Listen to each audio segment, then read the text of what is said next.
தமிழகத்துல வடகிழக்கு பருவமழை தீவிரமடைஞ்சிருக்கு. பல பகுதிகளிலையும் பல மாவட்டங்கள்லையும் தொடர்ந்து கனமழை நீடிக்குது. எதனால இந்த கனமழை நீடிக்குது? இன்னும் எந்தெந்த மாவட்டங்களுக்கு என்ன எச்சரிக்கை விடுத்திருக்காங்க? ஏதோ காற்றழுத்த தாழ்வு பகுதி உருவாயிருக்குன்னு சொன்னாங்களே, அது புயலா மாறுமா? இப்படின்னு பல சந்தேகங்கள் இருக்கு இல்லையா? என்ன நடக்குது அப்படின்றத இப்போ தெரிஞ்சுக்கலாம்.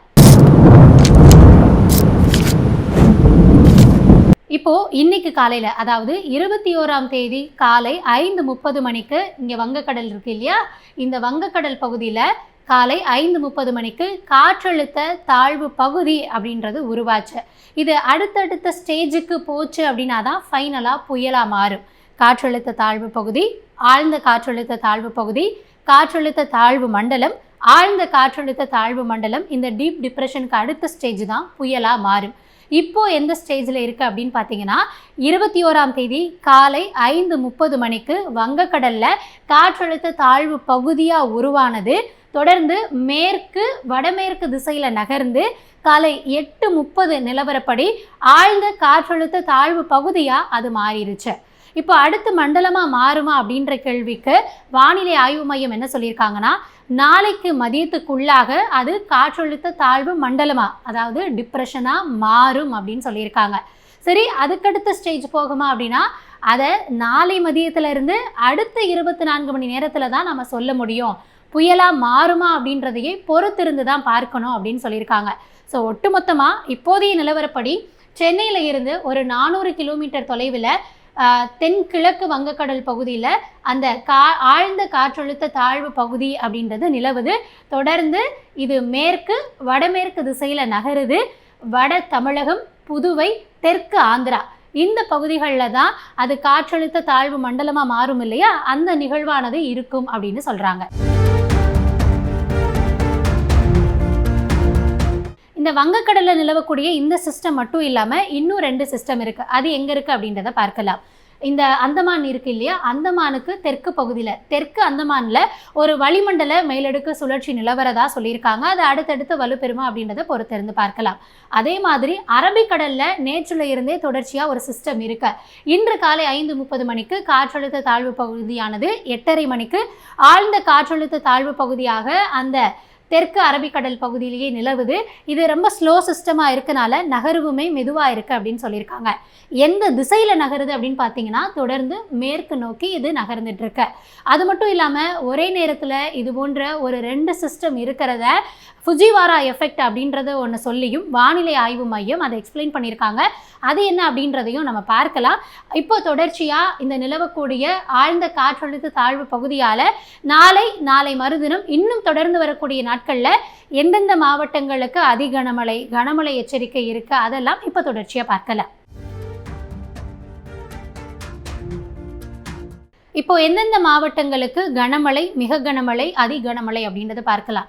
கனமழையில் இந்த வேறுபாடுகள் அப்படின்னு எடுத்துக்கிட்டாலே, கனமழை அப்படின்றது 11 சென்டிமீட்டருக்கு அதிகமான மழைப்பொழிவு இருந்ததுன்னா கனமழை. மிக கனமழை அப்படின்றது 15 இருந்து 20 சென்டிமீட்டருக்குள்ளாக உங்கள் பகுதியில் மழை பதிவாகி இருந்தால் அது மிக கனமழை. அதி கனமழை அப்படின்றது 20 சென்டிமீட்டருக்கும் அதிகமான மழை ஒரு நாளில் பதிவாகி இருந்ததுன்னா அதுதான் அதி கனமழை. ரெட் அலர்ட்டுக்கான எச்சரிக்கை 21ஆம் தேதி, அதாவது இன்னைக்கு ஏற்கனவே வானிலை ஆய்வு மையம் எந்தெந்த மாவட்டங்களுக்கு ரெட் அலர்ட் கொடுத்துருந்தாங்கன்னா, இந்த கடலோர காவிரி படுகை மாவட்டங்களுக்கு கொடுத்துருந்தாங்க. அதன் அடிப்படையில் விழுப்புரம், கடலூர், மயிலாடுதுறை, நாகப்பட்டினம், திருவாரூர், தஞ்சாவூர், புதுக்கோட்டை, ராமநாதபுரம் இந்த பகுதிகளுக்கு அதி கனமழை ரெட் அலர்ட் எச்சரிக்கை கொடுத்திருந்தாங்க. அதே மாதிரி கடந்த 24 மணி நேரத்தில் அதிகமான மழைப்பொழிவை பெற்ற இடமோ ராமநாதபுரம் மாவட்டத்தில் இருக்கக்கூடிய பகுதிகள் தான் பதிவாகி இருந்தது. சரி, அதற்கடுத்து அதாவது நாளைக்கு என்ன ஸ்டேட்டஸ், இனி வரப்போகிறது என்ன அப்படின்றத பார்க்கணும்ல. அந்த வகையில் நாளைய தினத்தை பொறுத்த வரைக்கும் செங்கல்பட்டு, விழுப்புரம், கடலூர், மயிலாடுதுறை இதை தவிர்த்து புதுச்சேரிக்கும் நாளைக்கு ரெட் அலர்ட்டுக்கான எச்சரிக்கை கொடுத்துருக்காங்க. இது அதி கனமழை. மிக கனமழை அப்படின்றது அப்படியே சற்றே உள் மாவட்டங்களாக இருக்குது. நாகப்பட்டினம், திருவாரூர், இந்த தஞ்சாவூர், அரியலூர், பெரம்பலூர், கள்ளக்குறிச்சி, திருவண்ணாமலை, காஞ்சிபுரம், ராணிப்பேட்டை, திருவள்ளூர், சென்னை இந்த பகுதிகளுக்கு மிக கனமழைக்கான எச்சரிக்கை. சென்னையை பொறுத்த வரைக்கும் நாளைக்கு மிக கனமழை தான் பெய்யும் அப்படின்னு சொல்லியிருக்காங்க. இன்னும் உள்ளே இருக்கக்கூடிய மாவட்டங்களுக்கு கனமழைக்கான எச்சரிக்கை தான் கொடுத்துருக்காங்க. அது எந்தெந்த மாவட்டங்கள்னா, புதுக்கோட்டை, திருச்சிராப்பள்ளி, சேலம், தருமபுரி, திருப்பத்தூர், வேலூர் இந்த மாவட்டங்களில் 11 சென்டிமீட்டர்லேருந்து 15 சென்டிமீட்டருக்கு தான் மழைப்பொழிவு நாளைய தினம் பதிவாகும்.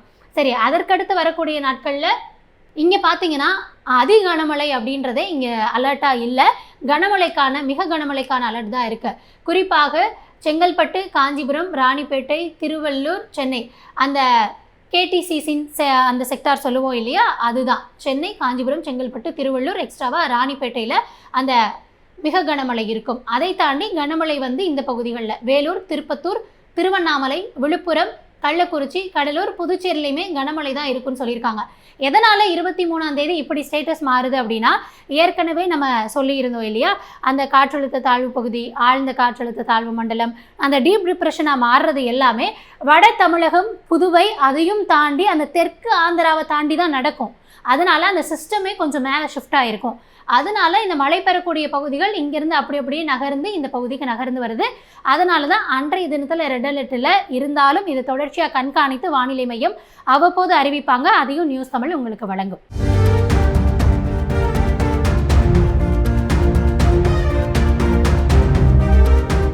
இப்போதைய நிலவரத்தை வச்சு வானிலை ஆய்வு மையம் நமக்கு அறிவிப்பு வெளியிட்டிருக்காங்கல்ல, அதன் அடிப்படையில் 24ஆம் தேதி என்ன ஸ்டேட்டஸாக இருக்கும் அப்படின்னு பார்த்தீங்கன்னா, கோவை, நீலகிரி, ஈரோடு, சேலம், தருமபுரி, கிருஷ்ணகிரி இந்த பகுதிகளில் மட்டும் கனமழைக்கான எச்சரிக்கை 24ஆம் தேதி இப்போ நிலவக்கூடிய அந்த வளிமண்டல சுழற்சிகள் எல்லாம் எப்படி இருக்குது அதன் அடிப்படையில் சொல்லியிருக்காங்க.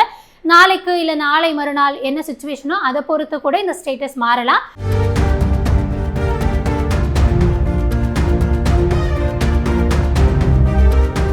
தமிழகத்தில் எந்தெந்த மாவட்டங்களுக்கு மழைப்பொழிவு அப்படின்றத பார்த்தோம். இப்போ குறிப்பாக சென்னையை பொறுத்த வரைக்கும் என்ன சூழல் நிலவும் அப்படின்றத பார்க்கலாம்.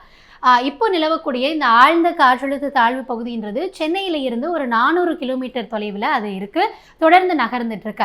இனி வரக்கூடிய நேரங்களில் சென்னையை பொறுத்த வரைக்கும் என்ன சூழல் அப்படின்றத தாண்டி 21ஆம் தேதியை பொறுத்த வரைக்கும் சென்னையில் அதிகபட்ச வெப்பநிலையாக 28 டிகிரி செல்சியஸும் குறைந்தபட்ச வெப்பநிலையாக 24 டிகிரி செல்சியஸும் இருக்கும் அப்படின்னு சொன்னாங்க. அது மட்டும் இல்லாமல் நகரின் பல பகுதிகளில் இடிமின்னலோட கூடிய கனமழை பெய்யும் அப்படின்னு சொல்லியிருந்தாங்க. இன்னைக்கு சூழல் அப்படிதான் இருக்கு. அடுத்ததா நாளைக்கும் இந்த சிஸ்டம் தொடர்ந்து மேற்கு வடமேற்கு நோக்கி நகர இருக்குது இல்லையா, சென்னையில் இன்னுமே அதி கனமழைக்கான வாய்ப்பு இருக்குது அப்படின்னு சொல்லியிருக்காங்க. நகரத்தின் பல பகுதிகளிலையும் மேகமூட்டத்தோடு தான் இருக்கும். அதே மாதிரி இடி மின்னலுடன் கூடிய கனமழை பெய்யும். வெப்பநிலையை பொறுத்த வரைக்கும் எந்த விதமான மாற்றமும் இல்லாமல் அதிகபட்ச வெப்பநிலையாக 28 டிகிரி செல்சியஸும் குறைந்தபட்ச வெப்பநிலையாக 24 டிகிரி செல்சியஸும் இருக்கும் அப்படின்னு சொல்லியிருக்காங்க.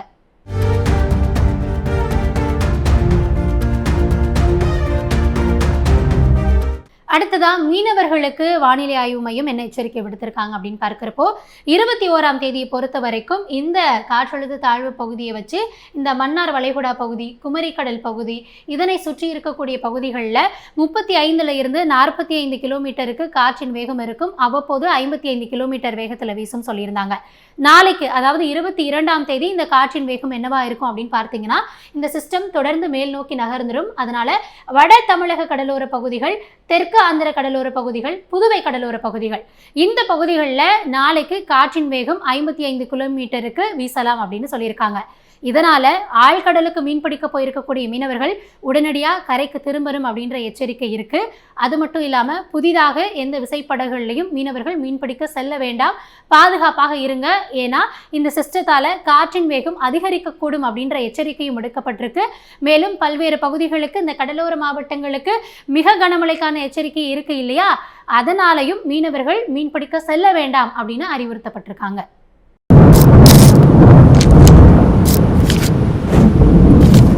இப்போ நிலவக்கூடிய இந்த ஆழ்ந்த காற்றழுத்த தாழ்வு பகுதியானது தொடர்ந்து அடுத்ததா டிப்ரெஷனாவோ இல்லை டீப் டிப்ரெஷனாவோ மாறுதா அப்படின்றத அடுத்தடுத்த நேரங்களில் நம்ம பார்க்கலாம். செய்திகளை உடனுக்குடனும் துல்லியமாகவும் தெரிந்து கொள்ள சப்ஸ்கிரைப் பண்ணுங்க.